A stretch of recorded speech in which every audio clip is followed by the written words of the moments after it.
I asked my girlfriend's dad for permission to propose. He said no, then explained why. He was right. I'm sitting across from my girlfriend's dad at his kitchen table, hands sweating through my jeans, rehearsed speech completely gone from my brain, watching him stir his coffee like a man who has absolutely nowhere to be and all the time in the world to make me uncomfortable. His name is Ron. Ron is 6'2", retired military, and has the kind of eyes that don't blink at a normal human frequency. He coaches youth football on weekends, not because he has to, but because he enjoys the discipline. He once fixed his own car engine while making eye contact with a neighbor who had said something mildly disrespectful 3 weeks earlier. Ron is not a man you lie to. Ron is not a man you disappoint. And I'm about to ask Ron for the most important thing I have ever asked another human being. I clear my throat. I deliver the speech. I tell him his daughter Emma is the best thing that has ever happened to me, that I love her completely, that I want to spend my life making her happy, and that I am asking him, out of genuine respect, for his blessing to propose. Ron puts down his coffee, looks at me, and says, no, just no. Single syllable. Clean and final like a door closing. I laugh because I think he's joking. Ron does not laugh back. Ron has never once laughed at something that wasn't funny. I stop laughing immediately. I say, I'm sorry? He says, I said no, and I'm going to tell you why. And then Ron, this 6'2" retired military man, opens a notes app on his phone. He has a list, a structured, bulleted, organized list of reasons. He is prepared for this conversation. He was ready before I even knocked. He starts reading. Number 1, I had forgotten Emma's birthday last year and tried to cover it by ordering flowers at 11 p.m. from a grocery delivery app. She had found the receipt. Ron had heard about this. Ron had filed it. Number 2, I had met Emma's mom Janet 4 times and called her Jennifer 3 of those times. Her name is not Jennifer. There is no Jennifer. I had invented a Jennifer and assigned her to Janet repeatedly across multiple family occasions. Number 3, I still had a drawer in my apartment that Emma referred to as the chaos drawer, which apparently contained, among other things, an expired passport, 17 loose batteries of unknown charge, a charger for a phone I no longer owned, and a menu from a restaurant that had closed in 2019. Ron said this drawer was a personality diagnosis, and he stood by that assessment. Number 4, 6 months ago, Emma had mentioned she wanted to try a specific restaurant for her birthday. I'd taken her to a different restaurant because the parking was easier. Ron knew this. Emma had told her mom. Her mom had told Ron. Ron had added it to the list. Number 5, and this one hits different, Ron says Emma had called her mom crying twice in the last year. Not because anything catastrophic happened,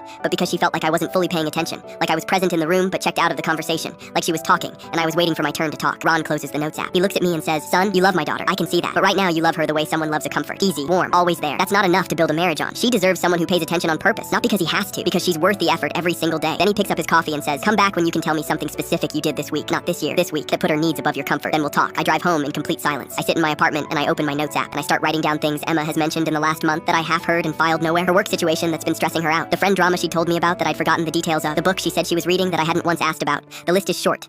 Embarrassingly short. I close the app. I look around my apartment. I look at the chaos drawer. I clean the chaos drawer. Not because it proves anything, but because Ron was right and I need to start somewhere physical. Then I actually start paying attention. Not performing attention. Actually listening. Asking follow-up questions the next day about things she mentioned the day before. Remembering the names of her coworkers. Booking the restaurant she actually mentioned instead of the one with easy parking. Learning her mom's name is Janet and tattooing that information onto my brain permanently. 3 months later, I go back to Ron's kitchen table. He's already made coffee. 2 cups. He was expecting me. I don't bring a speech this time. I just tell him one specific thing I did that week. Then another, then another. He listens without expression, which, with Ron, means he's actually listening. When I finish, he's quiet for a moment. Then he says, she told her mom you remembered. I say, remembered what? He says, all of it. She told Janet you'd been different, more present. She said it felt like you finally decided to show up. He picks up his coffee. He says, you have my blessing. I proposed to Emma that Saturday. Restaurant she'd mentioned 6 months ago. Reservation under her name because she loves that small detail. She says yes before I finish the sentence. At the engagement dinner, Ron shakes my hand and says quietly, don't make me regret it. I say, yes, sir. He almost smiles. With Ron, almost is everything.